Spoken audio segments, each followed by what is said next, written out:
Of course, we have our own victims of war here in America. There were headlines recently when a 76-year-old veteran shot himself to death outside a VA hospital in Northport, New York. Suicides by vets happen on average 20 times a day. Tonight, Jim Axelrod has a remarkable story about an organization that is helping to rescue vets in distress. After 2 tours in Iraq, after trying to drink himself past the demons that darkened his mind, and after a second member of his old platoon committed suicide, Frank Nevsky got help. I was like, oh my God. In his therapist's office, he can finally talk about his post-traumatic stress. Like it's not going to end.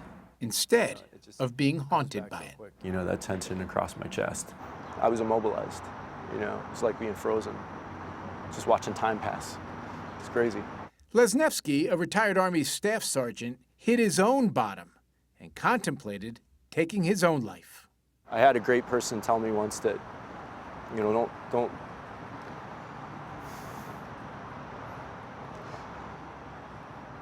All right, man. So they're killing us. They're killing us over there, and they're still killing us here. The guy told me don't let it happen. He said don't give them that satisfaction and let them know that. In 2014, he found help at Headstrong, a nonprofit whose mission is helping any vet who needs it deal with their hidden wounds. No cost, no wait. That's all it takes. Now, Nevsky is leading by example, a very public example. The tentative steps toward healing, first taken in therapy, have turned into strong, purposeful strides, sharing his struggle with the 20 million followers of the popular blog, Humans of New York.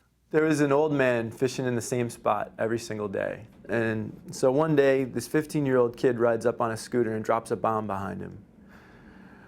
I always just honored the human form. And now I've come to a place where the human body's shredded and stomped and blown to bits.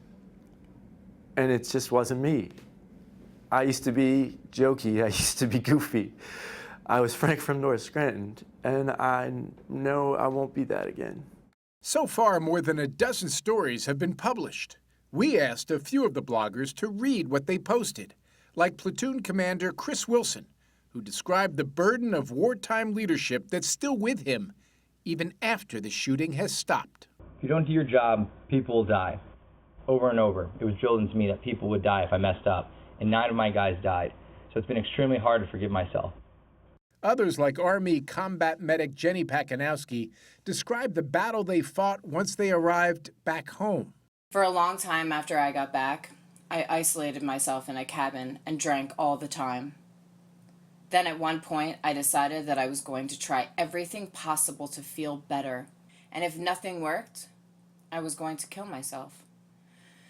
God, this is harder to talk about than bombs.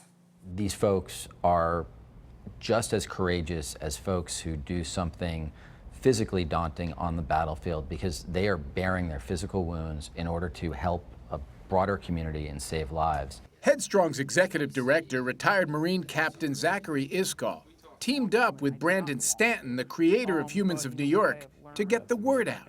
Recovery is possible, but you've got to ask for help. To sit there and watch somebody be vulnerable and possibly read their story and say, you know what, I'm going through that too, but I'm not talking about it, and I need to.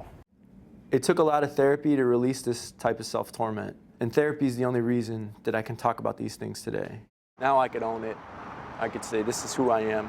This is what I've been through. You mean there's an importance in just sharing the story? Absolutely. And I can tell other people there's a way out. There's a way to get better. Why not take it? When you are fighting a battle where the wounds are invisible, You know, just being consumed by that feeling. True courage is letting others see them.